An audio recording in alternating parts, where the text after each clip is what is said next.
हरी पुंडलिका वरदे हरी विठ्ठल श्री गुरु ज्ञानदेव तुकाराम पंढरीनाथ भगवान की जय माऊली ज्ञानेश्वर महाराज की जय गोपाळ कृष्ण भगवान की जय श्री गणेशाय नमः श्री सरस्वती नमः गोपाळ कृष्णाय नमः रथ सोडिया बाहेर नंद उद्धवाचा धरिला कर प्रवेशोनी निज मंदिर उत्तमासनी बैसविला ज्यावेळेस उद्धवाला नंदराजाने पाहिलं नंदराजाला अति आनंद झाला महाराज आणि रथ असताना बाहेर सोडलेले आहे आणि उद्धवाच्या हाताला धरलं मोठ्या प्रेमानं मोठ्या आवडीनं महाराज आपल्या राजमहालामध्ये शुद्ध आसनावर बसवलं आणि त्या ठिकाणी नंदराजा असणारे उद्धवाला काय बोलतात उद्धवाची पूजा करून मग नंद पुसे वर्तमान म्हणे सुखी की मन मोहन बोलता नयनी जल भरे आता अतिथी देवो भव हा एक नियम आहे महाराज आणि त्या न्यायाप्रमाणे नंदराजाने उद्धवाला आसनावर बसवलं विधीपूर्वक पूजा केली आणि नंतर त्या ठिकाणी बोलायला लागले उद्धवाला विचारायला लागले महाराज माझा मुलगा म्हणजे जगाचं जीवन असता देवादिदेव भगवान परमात्मा सुखी आहे का आता असं बोलत असताना नंदराजाचं हृदय भरून आलं महाराज आणि नंदराजाच्या डोळ्यावाटला अश्रुधारा वाहू लागल्या उद्धवा कृष्ण आता नाही येते उपेक्षुनी गेला आमध्ये सर्वमुखी हुनी माते कृष्ण नाते तोडा विरे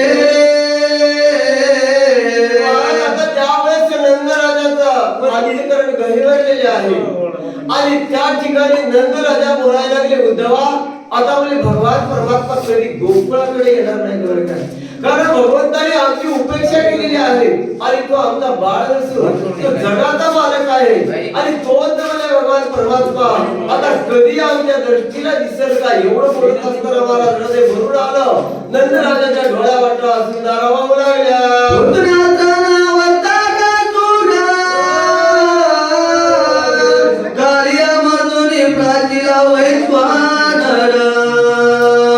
गोवर्धन उचलोनी थोर पराक्रम दावी येला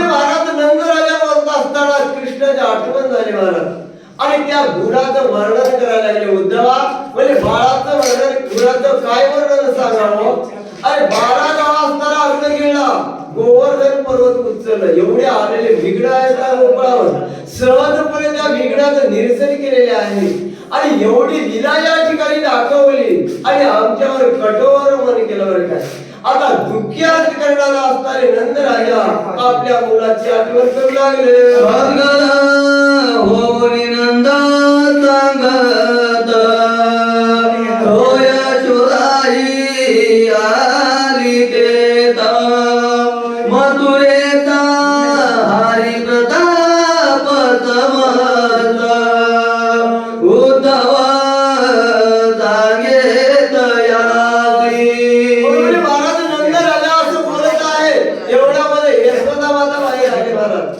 आणि यशोदा मातेला उद्धवाला पाहिलं आता तिथे सुद्धा हृदय भरून आलं महाराज ती आईचा अंतःकरण आहे महाराज आणि आई सुद्धा त्या ठिकाणी व्याकुळ झालेली आहे पण उद्धव असणारे त्या मथुरेमध्ये भगवंताने जे काही पराक्रम केला जे काही कार्य केलं ते सगळं म्हणजे उद्धव जे असणारे यशोदा मातेच्या समोर बोलू लागले गेली दिवसा पाठवणी आघावे हे जे पुरुषार्थ केले मधवे ते सकाळ वडिले उधवे ऐकता दोघे तटस्थ.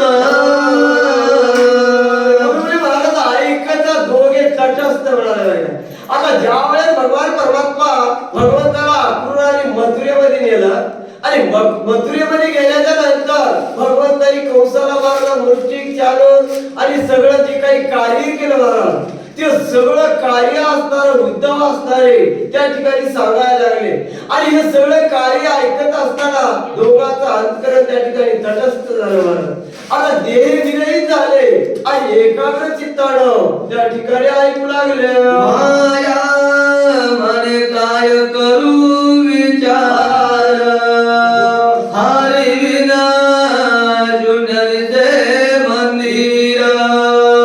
उद्धवा या स्थळीच्या सुंदर, जन्मला साचर दानव.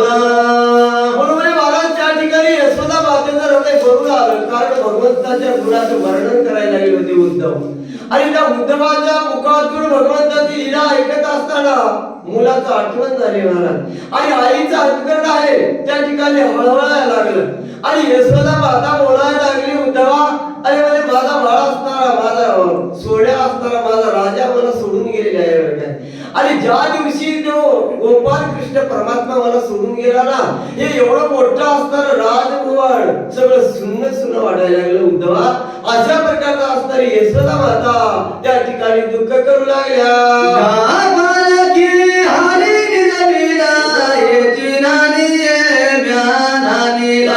याची म्हणता कावरी पहुडला माझा पुढे उद्धवा. अशा पद्धतीने यशोदा माता सांगायला लागली, उद्धवा त्या भगवंताला याच हाताने मी खेळवलं, या पलंगावर झोपवलं बरं काय, ह्याच पाळण्यामध्ये टाकले आणि माझ्या हाताने हलवलं. त्या भगवंताला मी इथं झोपू घातलेले आहे. हे सगळं केलेले कार्य यशोदा माता त्या ठिकाणी सांगू लागल्या.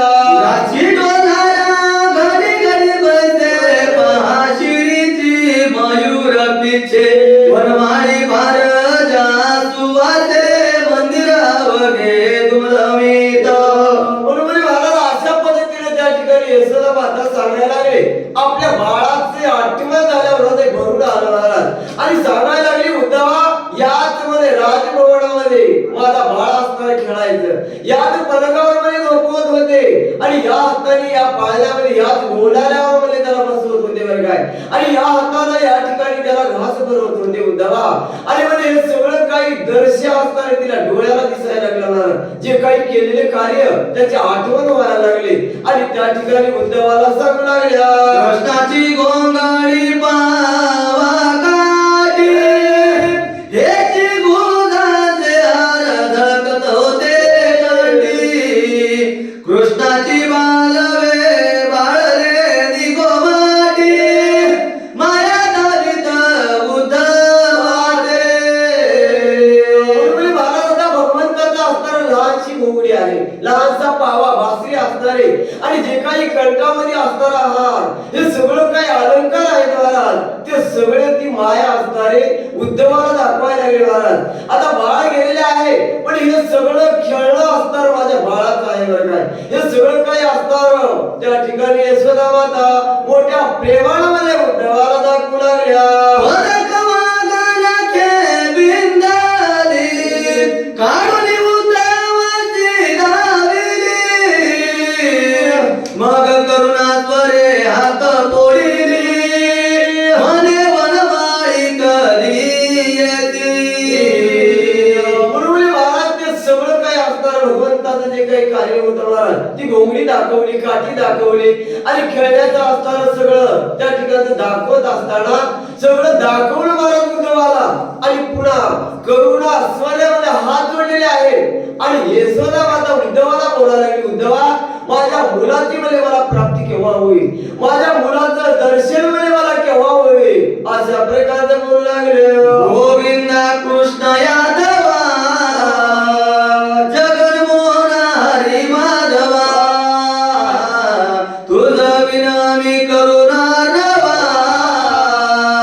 काय येते करावे.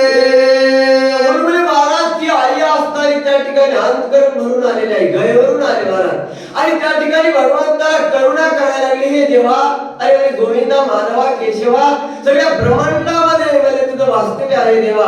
पण म्हणजे आता एकदा तू गोकुळ सोडून त्या मथुरेमध्ये गेलास बाळा, आता या ठिकाणी तुला सोडून म्हणजे आम्ही काय करावं असं यशोदा माता दुःख अवस्थेमध्ये भगवंताची करुणा वागू लागल्या. माझी श्रीरंगा डोळता सुकुमार सावळ्या पाडता गेला सीता कुणी राजा पुराण पुरुष श्री हरे. पुराण पुरुष श्री हरी म्हणाले महाराज. हे देवादी देवा, अरे म्हणे हे माझा वासरासारखा असणारे हे बाळा, हे म्हणे राजा, हे सोन्या मला म्हणे इथे एकट्याला सोडलाच बरं काय. जसं म्हणे एखाद्या गाईच्या वासरू त्या अरण्यामध्ये जंगलामध्ये राहून महाराज, तसं वेड्यासारखं इकडे तिकडे हंबरडा पडत फिरतं, तशी अवस्था म्हणे देवा या ठिकाणी माझी झाली बरं. आणि म्हणे मला एकट्याला इथं सोडलं आणि तू त्या मथुरेला निघून गेलास बाळा, असं यशोदा माता बोलू लागल्या. तुझ्या बांधिले उखाई म्हणून रुचला जीवनमाळी तुझं हाती गुरे रातविली नेनोनिया सर्वेचा. म्हणे हे देवा, हे बाळा, म्हणे तुला मी न ओळखता काय केलं बाळा, तर म्हणे तुला उकळाला बांधून ठेवले बरं काय. एवढं वाईट कार्य माझ्या हाताने केलं, घडलं देवा, म्हणून म्हणे बाळा माझ्यावर रुसलेला आहेस आणि म्हणे माझा त्याग करून त्या मथुरेला निघून गेलास, अशा प्रकारचं बोलू लागले. तुझं पायावरी नदी मृतिका बक्षिता तारीले माझे हात हे जळाले कैसी भ्रांत झाले रे. म्हणून म्हणे महाराज, हे बाळा तुला न ओळखता काय केलं, माती खात असताना तुला ताडण केलं बरं का, म्हणजे या हाताने मारलं तुला. आणि एवढं तुला त्या उकळाला बांधून ठेवलं, अनेक प्रकारचा दंड म्हणे तुला दिला बरं काय देवा. आता हे कार्य माझ्याकडून घडलं म्हणून बाळा माझा त्याग केलेला आहेस काय, अशी ती यशोदा माता महाराज अंतकरण गहिवरून आलं, भगवंताचं ध्यान करायला लागले. आणि त्या उद्धवासमोर, कारण उद्धव असताना भगवंताकडून आलेला निरोप होता महाराज, म्हणून त्या उद्धवाला आपला बाळाच्या त्या सानिध्यातून आलेला व्यक्ती आहे असं समजलं. आणि यशोदा माता बोलू लागल्या. तुझे स्वरूप नेनो ऋषिकेशी म्हणून या रुचला सितू क्षीरसागर विलासी रटविते गो पितू ते. म्हणून म्हणे महाराज यशोदा माता बोलायला लागली, बाळा हे देवादी देवा, म्हणे ऋषिकेशी देवा तुझं रूप असणार म्हणे मी जाणलेलं नाही बरं काय. मला काय वाटलं, म्हणे हे माझं लहानसं बाळ आहे म्हणून नियमितपणे हा अपराध म्हणे माझ्याकडून घडलेला आहे देवा. पण म्हणे या अपराधाची एवढी मोठी शिक्षा म्हणे मला देशील असं वाटलं नाही बरं काय. आता थोडकी किंचित म्हणे माझ्याकडून चूक घडली म्हणून म्हणे कायमचं आम्हाला सोडून तू गेलेला आहेस देवा, असं यशोदा माता त्या ठिकाणी बोलू लागल्या. गोपाल कृष्ण भगवान की जय. थोडस गॅस बरी गेलं